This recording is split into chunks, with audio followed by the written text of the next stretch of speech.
Hello friends, कैसे हैं आप सब।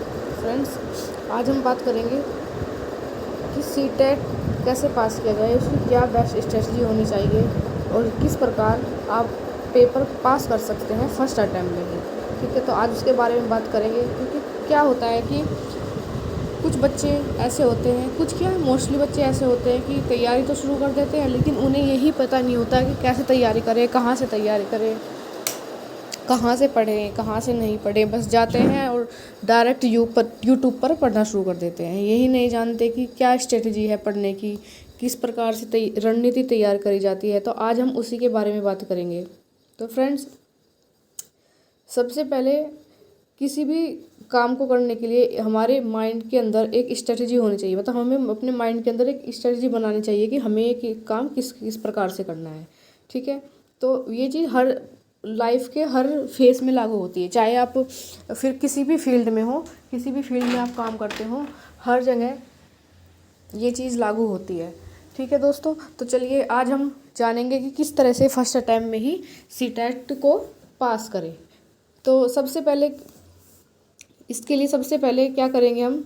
सबसे पहले हमें देखना होता है कि हम जिस चीज़ की तैयारी कर रहे हैं उससे रिलेटेड सब्जेक्ट के बारे में उसका सिलेबस देखना होता है। तो सबसे पहले क्या हमें पता होना चाहिए कि जो हमारा सिलेबस है वो किस प्रकार से होता है, क्या क्या आता है। तो हमें पता ही है कि सिलेबस में क्या आता है, सीडीपी आता है। तो ये तो कंपलसरी होता है। ठीक है, ये सभी के लिए कंपलसरी होता है। फिर चाहे आप पेपर 1 की तैयारी कर रहे हैं या पेपर 2 की तैयारी कर रहे हैं।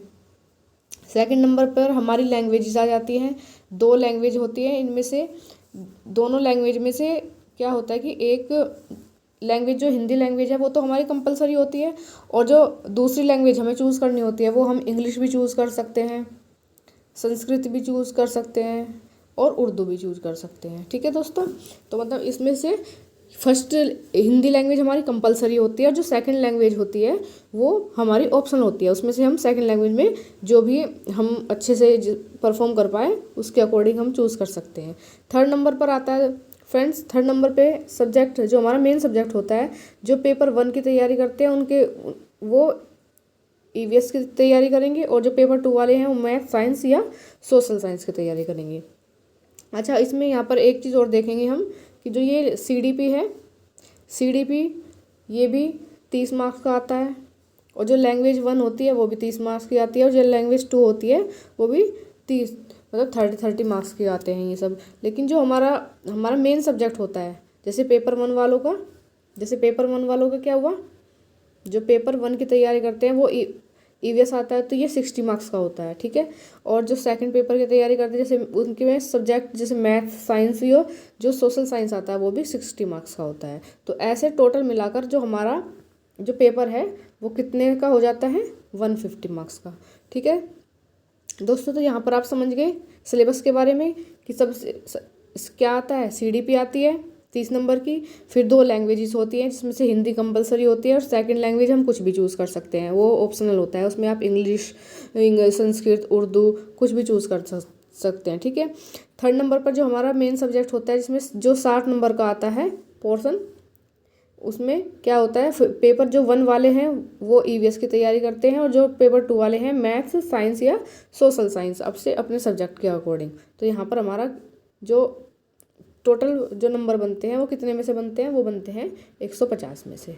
ठीक है, और ये नेगेटिव मार्किंग इसमें होती नहीं है क्योंकि ये क्वालिफाई पेपर होता है। ठीक है, अब देखिए दोस्तों, जानते हैं कि हम सेल्फ स्टडी किस प्रकार से कर सकते हैं। अगर हम कहीं से तैयारी ना करें और सेल्फ स्टडी करना चाहें तो किस प्रकार से हम सेल्फ स्टडी कर सकते हैं। तो सबसे पहले बुक्स, ठीक है, तो बुक्स कौन सी, एनसीईआरटी और एससीईआरटी। ठीक है दोस्तों, तो जो पेपर तैयार होता है वो एनसीईआरटी और एससीईआरटी में से तैयार होता है, या कुछ कुछ क्वेश्चन आपकी टीचिंग, मतलब जैसे आपने बीटीसी या बीएड जो भी किया है, जो टीचिंग कोर्स की जो बुक्स होती हैं आपके बीटीसी बीएड की जो बुक्स होती हैं उनमें से भी कुछ क्वेश्चन आपको देखने को मिलते हैं। लेकिन मोस्टली जो पेपर तैयार होता है वो आपका एनसीईआरटी या एससीईआरटी में से तैयार होता है। कुछ क्वेश्चन तो ऐसे होते हैं कि मतलब कुछ क्वेश्चन ऐसे होते हैं कि मतलब बुक में से, एनसीईआरटी की बुक्स में से एज इट इज आपको देखने को मिल जाते हैं। ठीक है दोस्तों, नेक्स्ट है हमारा कि बुक्स के अलावा आपको और क्या करना होता है, तो सबसे पहले आपको प्रीवियस ईयर के क्वेश्चन पेपर्स मतलब इकट्ठे करने हैं और ये फिर उनको मतलब उनका एनालिसिस करना है कि आप मतलब कितना स्कोर कर पा रहे हैं, कितना स्कोर नहीं कर पा रहे हैं। और उससे आपको एक चीज़ का और बेनिफिट मिल जाता है कि ये बेनिफिट मिल जाता है कि आपको ये आइडिया हो जाता है कि एग्ज़ाम किस तरह का आता है, या मतलब पहले एग्ज़ाम किस तरह का आता था या अब किस तरह का आने लगा है, वो आइडिया भी आपको मिल जाता है। क्योंकि पहले क्या था, थोड़ा ईजी लेवल पर सीटेट का पेपर होता है, धीरे धीरे क्या करते जा रहे हैं उसको मॉडरेट टू हाई लेवल होता जा रहा है सीटेट के एग्ज़ाम का। क्योंकि देखो कंपटीशन बढ़ता जा रहा है, और जितना कंपटीशन बढ़ेगा तो ऑब्वियसली लेवल तो हाई होना ही है। और मोस्टली जो क्वेश्चंस होते हैं सीटेट में वो सब कॉन्सेप्चुअल होते हैं। ठीक है दोस्तों, तो यहाँ पर आपको एक ये चीज़ कर लेनी है कि बुक्स प्लस प्रीवियस ईयर्स के क्वेश्चंस कर लेने हैं। ठीक है, और सबसे ज़रूरी जो आपके लिए है वो आपका इंटरनल मोटिवेशन होता है और स्मार्ट वर्क होता है। तो अब आपको ये नहीं करना कि बस टूट पड़ो, यूट्यूब के ऊपर जाओ और जो भी क्लास आपको दिखाई दे शुरू में कि सीटेट पास करें, फर्स्ट अटैम्प्ट में सीटेट पास करें, 5 दिनों में सीटेट पास करें, 10 दिन में सीटेट पास करें, और आप तुरंत क्लिक कर देते हो कि चलो भाई आसान तरीका ढूंढते हैं सीटेट पास करने का, जो कि आपको बिल्कुल भी नहीं करना है। ठीक है दोस्तों, जो कि आपको बिल्कुल भी नहीं करना है।